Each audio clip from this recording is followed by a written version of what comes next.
സംസ്ഥാനത്തെ ഏറ്റവും ശക്തമായ മത്സരം നടക്കുന്ന തൃശൂർ കോർപ്പറേഷനിലേക്ക് നമുക്കൊന്ന് പോകണം. കോൺഗ്രസിനും BJPക്കും അതീവ നിർണായകമാണ് ഇത്തവണ നടക്കുന്ന കോർപ്പറേഷൻ തെരഞ്ഞെടുപ്പ്. മുന്നേറ്റം കാഴ്ചവെക്കാനായില്ലെങ്കിൽ BJPക്ക് അത് തിരിച്ചടി എന്നല്ല, നാണക്കേടെന്ന് തന്നെ പറയേണ്ടി വരും. 10 വർഷങ്ങൾക്ക് മുൻപ് കൈവിട്ടുപോയ ഭരണം തിരിച്ചുപിടിക്കാനായില്ലെങ്കിൽ വരാനിരിക്കുന്ന നിയമസഭാ തെരഞ്ഞെടുപ്പിൽ കനത്ത തിരിച്ചടി ഉണ്ടാകുമെന്ന തിരിച്ചറിവിലേക്ക് കോൺഗ്രസ് ഇതിനകം തന്നെ എത്തിക്കഴിഞ്ഞു. എന്നാൽ വോട്ട് ഭിന്നിപ്പിൽ ലക്ഷ്യം വെച്ചുകൊണ്ട് LDF അവിടെ ശക്തമായി തന്നെ നിൽക്കുന്നുണ്ട്. ജില്ലയിൽ BJP ഉണ്ടാക്കിയ മുന്നേറ്റം ചെറുതല്ല എന്ന വിലയിരുത്തലും LDF UDF ക്യാമ്പിലുണ്ട്. കൊടുങ്ങല്ലൂർ മുനിസിപ്പാലിറ്റി, അവണശ്ശേരി, തിരുവില്ലാമല, എടവിലങ്ങ് പഞ്ചായത്തുകളിൽ മുന്നേറ്റമുണ്ടാക്കാനാകുമെന്ന് ഉറച്ചു പ്രതീക്ഷിച്ചാണ് BJPയുടെ നീക്കങ്ങൾ. ജെയ്സൺ ചാവോളപ്പിൽ നമുക്കൊപ്പം ചേരുകയാണ്. Jaison Chavolappil, good evening. Thiruvananthapuram corporation അതുപോലെ തന്നെ തൃശൂരിലെ പഞ്ചായത്തുകൾ, അവിടെ ഇക്കുറി എന്ത് മാറ്റമാണ് ഉണ്ടാവുക? തൃശൂർ ഇങ്ങ് സുരേഷ് ഗോപി എടുത്തതിന് ശേഷമുള്ള പഞ്ചായത്ത് തെരഞ്ഞെടുപ്പാണ്, തദ്ദേശ തെരഞ്ഞെടുപ്പാണ്. സാധ്യതകൾ എങ്ങനെ? സുജി, അത് തന്നെയാണ് ഇത്തവണ കേരളം ഉറ്റുനോക്കുന്നത്. കേരളത്തിൽ സംസ്ഥാനത്ത് നടക്കുന്ന ഏറ്റവും പ്രധാനപ്പെട്ട തിരഞ്ഞെടുപ്പുകളിലൊന്ന് തൃശൂർ കോർപ്പറേഷനാകുമെന്ന കാര്യത്തിൽ യാതൊരു സംശയവുമില്ല. അതിനുള്ള ഏറ്റവും പ്രധാനപ്പെട്ട കാര്യം കഴിഞ്ഞ ലോക്സഭാ തെരഞ്ഞെടുപ്പിൽ BJP ഉണ്ടാക്കിയ മുന്നേറ്റം തന്നെയാണ്. അതുകൊണ്ട് തന്നെയാണ് ഇടത് വലത് മുന്നണികൾ സ്ഥാനാർത്ഥി നിർണയം വളരെ ജാഗ്രതയോടുകൂടി ആരംഭിച്ചു കഴിഞ്ഞിരിക്കുന്നു.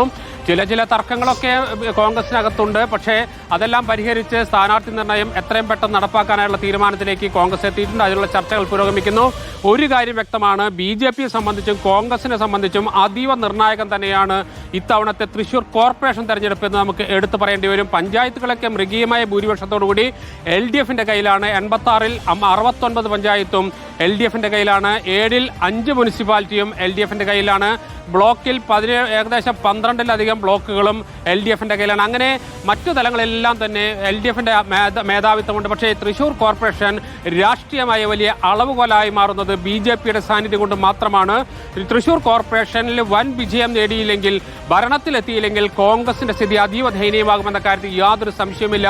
വരാനിരിക്കുന്ന നിയമസഭാ തെരഞ്ഞെടുപ്പിൽ അത് കനത്ത തിരിച്ചടിയിലേക്ക് കൊണ്ടുപോകും. അത് ഒരു ഭാഗത്ത് നിൽക്കുമ്പോൾ BJPയെ സംബന്ധിച്ചും അതീവ നിർണായകമാകുന്നത് വലിയ ഭൂരിപക്ഷത്തോടുകൂടി 75,000-ലധികം ഭൂരിപക്ഷത്തോടുകൂടി വിജയിച്ച സുരേഷ് ഗോപിയുടെ ആ വിജയത്തിന്റെ തുടർച്ച ഉണ്ടാകണമെങ്കിൽ അതിൽ ഏറ്റവും ആദ്യം പങ്കുവഹിച്ച തൃശൂർ കോർപ്പറേഷൻ പരിസരം, തൃശൂർ നിയമസഭാ മണ്ഡലത്തിലെ പ്രദേശങ്ങളെല്ലാം ചേർന്നുകൊണ്ട് വലിയ മുന്നേറ്റം BJPക്ക് ഉണ്ടാവണം. ഇല്ലെങ്കിൽ BJPക്കും വലിയ തിരിച്ചടി ഉണ്ടാകും. സുരേഷ് ഗോപിയുടെ മാത്രം വിജയമായി മാറും കഴിഞ്ഞ ലോക്സഭാ തെരഞ്ഞെടുപ്പ്. അതുകൊണ്ട് തന്നെ എല്ലാവർക്കും ഒരുപോലെ നിർണായകമായി മാറുന്നു. സുജയ, തൃശൂർ ഇക്കുറി ആരെടുത്താലും അത് നിലവിലുള്ള സാഹചര്യത്തെ, ചിത്രത്തെയൊക്കെ മാറ്റിമറിക്കും. അതുകൊണ്ട് ഏറ്റവും കടുത്ത പോരാട്ടമായിരിക്കും തൃശൂർ ജില്ലയിൽ പഞ്ചായത്തിലും കോർപ്പറേഷനിലും നടക്കുക എന്നുള്ളത് വ്യക്തമാണ്. Thank you Jaison ചാവോളപ്പിൽ.